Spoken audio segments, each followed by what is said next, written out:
जय हिंद साथियों, स्वागत है आप सभी का अपने यूट्यूब चैनल अमन प्रयास जीके जीएस पर। जैसा कि दोस्तों आज है 29 सितंबर और 29 सितंबर को आपका आरएससी ग्रुप डी का एग्जाम समाप्त हो गया है। तो जिन लोगों का एग्जाम था आशा करते हैं कि अच्छा गया होगा।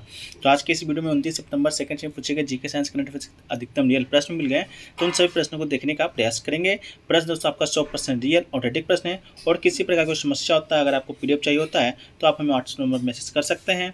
और दोस्तों इसके अलावा आप टेलीग्राम चैनल भी ज्वाइन कर लीजिएगा। आपको व्हाट्सएप पर पीडीएफ मिले या ना मिले, लेकिन टेलीग्राम ग्रुप में आपको पीडीएफ अवश्य भेज दिया जाता है, तो उसको ज्वाइन कर लीजिएगा। तो चलिए शुरू करते हैं कि आज का कैसा कैसा प्रश्न देखने को मिला था। उससे पहले दोस्त चैनल पर नए हैं तो चैनल को सब्सक्राइब कर लीजिएगा, क्योंकि दोस्तों आप लोग वीडियो देख लेते हैं लेकिन चैनल को सब्सक्राइब नहीं करते हैं। तो चैनल को सब्सक्राइब कर नोटिफिकेशन बेल को भी ऑन कर लीजिए। चलिए शुरू करते हैं और वीडियो को लाइक एक जरूर कर दीजिएगा। तो पहला जो प्रश्न आपसे पूछा गया था कि निम्नलिखित में से कौन सा आपका शास्त्रीय भाषा ठीक नहीं है, ठीक है ना। तो ये दोस्तों आपका प्रश्न है जो कि हर शिफ्ट में आपका एक नंबर, आप जिनको कुछ नहीं आता है वो आपका एक नंबर कन्फर्म कर ही सकते हैं, अगर ये आपका शास्त्रीय भाषा संबंधित आपका जो फैक्ट्स है उसको आप देख लेते हैं। तो शास्त्रीय भाषा इनमें से कौन सा नहीं है, तो दोस्तों अपना ऑप्शन के अनुसार मिला लीजिएगा। शायद मैथिली आपका दिया गया था जो कि आपका शास्त्रीय भाषा नहीं है। इसके अलावा शास्त्रीय भाषा की जब बात कर जाएगी तो भारत में दोस्तों अब तक 6 भाषाओं को शास्त्रीय भाषा का दर्जा प्राप्त है, जिसमें पहला जो शास्त्रीय भाषा आपका तमिल है जो कि 2004 ईस्वी में इसको शास्त्रीय भाषा का दर्जा प्राप्त हुआ था। इसके बाद दूसरा भाषा आपका संस्कृत है जिसे कि 2005 ईस्वी में, और तीसरा चौथा दोस्तों 2008 ईस्वी में कन्नड़ और तेलुगु को 2008 ईस्वी में मान्यता प्राप्त हुआ था। इसके बाद मलयालम 2013 ईस्वी में और उड़िया को दोस्तों 2014 ईस्वी में। तो आपका 4 इनमें से 3 आपका दिया गया था, एक आपका मैथिली दिया गया था जो कि आपका शास्त्रीय भाषा नहीं है। शास्त्रीय भाषा दोस्तों उस भाषा को कहा जाता है या उस भाषा को दर्जा प्राप्त होता है जो भाषा आपका लुप्त हो गया है या लुप्त होने के कगार पर है, ठीक है। तो ये आपका एक नंबर आप कन्फर्म कर लीजिए, जिनका भी आगे आने वाली शिफ्टों में एग्जाम बाकी है। अगला क्वेश्चन आया था दोस्तों, नरेगा एक्ट कब आया था, शायद ये प्रश्न आपका आया था।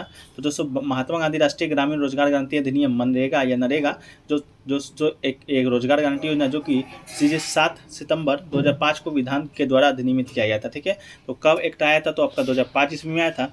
और पूछेगा कि शुरुआत कब किया गया था, तो इसकी शुरुआत तो दोस्तों आपका 2 फरवरी 2016 ईस्वी को आंध्र प्रदेश के बंदावली जिले के अनंतपुर नामक गांव में हुआ था, ठीक है। तो आपका एक्ट पूछा होगा 2005 में, और शुरुआत हुआ था आपका 2006 से, कहाँ से, तो आंध्र प्रदेश में। शुरुआत में इस योजना को लगभग 200 जिलों में लागू किया गया था। इसके बाद दोस्तों 1 अप्रैल 2008 को पूरे भारत में लागू कर दिया गया था, ठीक है। अगला क्वेश्चन दोस्तों आपसे पूछा गया था कि विश्व में सर्वाधिक वर्षा कहाँ होता है।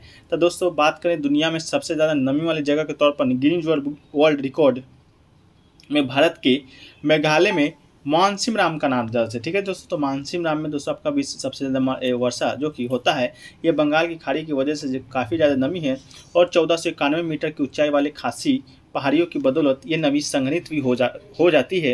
ये औसतन सालाना बारिश 11,871 मिलीमीटर होती है। तो आपका मेघालय में मानसीराम में दोस्तों आपका विश्व में सर्वाधिक वर्षा आपका होता है। एक पर दोस्तों आपसे पूछा गया था आर्टिकल 21, ठीक है। आर्टिकल 21 उसका सही आंसर था, आपका दिया गया था सेंटेंस। तो दोस्तों आपका किसी व्यक्ति को उसके प्राण या दैहिक स्वतंत्रता से विधि द्वारा स्थापित प्रक्रिया के अनुसार ही वंचित किया जाएगा अथवा नहीं, ये आपका आर्टिकल 21 में दोस्तों आपका वर्णित है। शायद आर्टिकल 21 में दोस्तों निजता का भी अधिकार आपका आर्टिकल 21 के तहत ही आता है, तो अपना देख लीजिएगा, लेकिन आपका जो आंसर है 21 बिल्कुल आपका सही था, ठीक है। अगला क्वेश्चन दोस्तों आपका आया था सहरुल नृत्य या सहरुल पर्व आया था या सहरुल नृत्य आया था। तो देख लेते हैं सहरुल पर्व को पहले। तो सहरुल पर्व है दोस्तों जो कि मध्य पूर्व भारत के आदिवासी का एक प्रमुख पर्व है, जो कि दोस्तों आपका झारखंड, उड़ीसा, बंगाल, मध्य भारत के आदिवासी क्षेत्रों में मनाया जाता है। तो आपके ऑप्शन में झारखंड दिया गया था, जो कि बिल्कुल आपका राइट आंसर हो जाएगा। यह पर्व मुख्य रूप से मुंडा भूमिज और आदिवासियों के द्वारा मनाया जाता है। यह उनका भव्य उत्सव में से है, ठीक है। ये तो आपका सरहुल पर्व हो गया था। और सरहुल नृत्य की जब बात की जाएगी दोस्तों, तो आपका छत्तीसगढ़ राज्य में मनाया जाता है, ठीक। सरगुजा जशंभू धर्मजयगढ़ तहसील में आपका बसने वाला राज जातियों का जातीय नृत्य है, और ये नृत्य आयोजन का चैत्र मास के पूर्णिमा को रात के समय किया जाता है। ये नृत्य एक वास्तविक प्रकृति की पूजा की आदिम स्वरूप है, ठीक है। तो सरहुल पर्व आप झारखंड और सरहुल नृत्य पूछेगा तो आपका छत्तीसगढ़ आपका हो जाएगा, ठीक है। अगला क्वेश्चन दोस्तों आपसे पूछा गया था विश्व चैंपियनशिप 2022 का आयोजित नहीं पूछा गया था, आपसे पूछा गया था विश्व चैंपियनशिप 2022 में किसने आपका खिताब जीता है। तब दोस्तों भारतीय जो मुक्केबाज है निकहत जरीन, ठीक है। ये आपका ऑप्शन दिया गया था निकहत जरीन, जो कि दोस्तों बिल्कुल राइट आंसर था। इस्तांबुल में हुआ था आपका विश्व महिला मुक्केबाजी चैंपियनशिप 2022 में 52 किलोग्राम वर्ग में थाईलैंड की ओलंपियन जुतामास जितपोंग को 5-0 से हराकर विश्व खिताब जीतने वाली 5वीं भारतीय महिला बनी है। कौन, तो निकहत जरीन आपका बिल्कुल राइट आंसर दोस्तों हो जाएगा, ठीक है। अगला क्वेश्चन दोस्तों आपसे पूछा गया था कि नीरज चोपड़ा ने 2022 में किस देश में आपका स्वर्ण पदक जो जीता है, रजत पदक, वो आपका किस में जीता है या किस देश में जीता है। तो ये दोस्तों आपका विश्व एथलेटिक चैंपियनशिप 2022 आपका समाप्त हो चुका है। इसी में दोस्तों नीरज चोपड़ा ने आपका रजत पदक जीता था, जिसका आयोजन कहाँ हुआ था, तो संयुक्त राज्य अमेरिका के यूजिन और ओरेगन में हुआ था। ठीक है, तो किस देश में पूछा होगा, तो संयुक्त राज्य अमेरिका में हो जाएगा। और किस प्रतियोगिता में पूछा होगा, तो विश्व एथलेटिक चैंपियनशिप 2022, मतलब में आप इसी में दोस्तों आपका नीरज चोपड़ा है जो कि आपका रजत पदक जीता था। ठीक है, अगला क्वेश्चन दोस्तों सबसे पूछा गया था कि मुस्लिम महिला अधिकार दिवस कब मनाया जाता है। तो दोस्तों इसका जो राइट आंसर दोस्तों आपका 1 अगस्त आपका हो जाएगा। 1 अगस्त 2021 को मुस्लिम महिला अधिकार दिवस के रूप में मनाया जाएगा।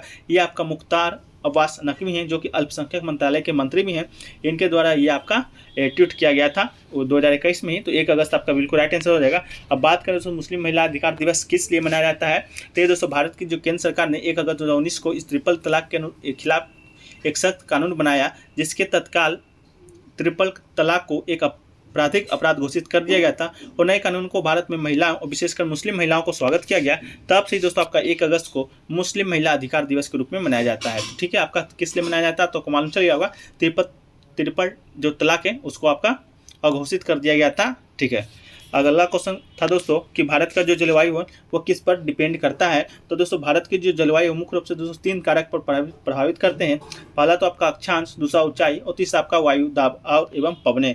ठीक है, तो आपका ये आपका जलवायु को प्रभावित करने वाले कारक हैं। लेकिन आपके ऑप्शन में क्या आया था आप कमेंट सेक्शन में बताने का प्रयास जरूर कीजिएगा। ठीक है, अगला क्वेश्चन दोस्तों आपसे पूछा गया था कि बौद्ध पूर्णिमा हिंदू कैलेंडर के अनुसार कब मनाया जाता है। तो दोस्तों हिंदू पंचांग के अनुसार बात करें बौद्ध पूर्णिमा का, तो आपका वैशाख माह की पूर्णिमा तिथि को बुद्ध पूर्णिमा का पावन पर्व मनाया जाता है। इस बार जो बुद्ध पूर्णिमा है 16 मई 2022 को सोमवार को था और पूर्णिमा तिथि 15 मई 2022 को रविवार को दोपहर 12:45 शुरू होकर 16 मई 2022 सोमवार को 9:45 पर समाप्त होगा। तो ये दोस्तों आपका 2022 में मनाया गया था बुद्ध पूर्णिमा, उसका उल्लेख किया गया है। लेकिन दोस्तों किस वर्ष आपका मनाया, किस कैलेंडर हिंदू कैलेंडर किस महीने मनाया जाता है, तो बैसाख माह में दोस्तों आपका मनाया जाता है। बैसाख आषाढ़ करके इस तरह का आपका ऑप्शन दिया गया था। ठीक है, अगला क्वेश्चन दोस्तों पूछा गया था आपका कि नीरज चोपड़ा ने 2022 में कहाँ पदक जीता है। तो दोस्तों आपका बता दिए हैं विश्व एथलेटिक चैंपियनशिप में आपका जीता था, जो कि संयुक्त राज्य अमेरिका में हुआ था। लेकिन दोस्तों जिनका भी आगे एग्जाम है वो देख लीजिए, नीरज चोपड़ा ने दोस्तों हाल ही में लुसाने डायमंड लीग 2022 में भी दोस्तों आपका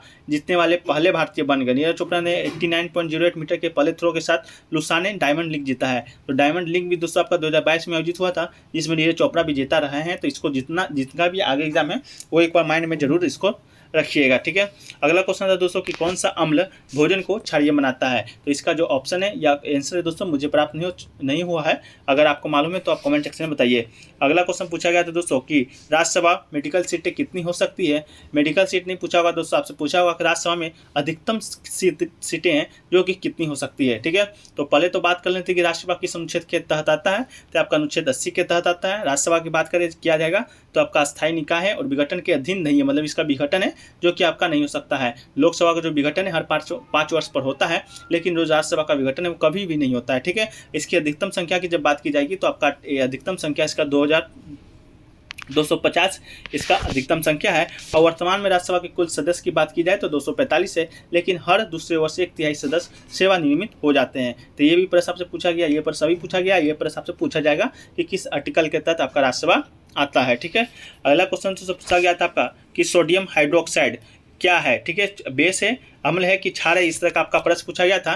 तो सोडियम हाइड्रोक्साइड एक उच्च कोटि का दोस्तों क्षार है, जिसका जो रासायनिक सूत्र होता है NaOH होता है। इसके दाहक सोडा, कास्टिक सोडा भी कहा जाता है।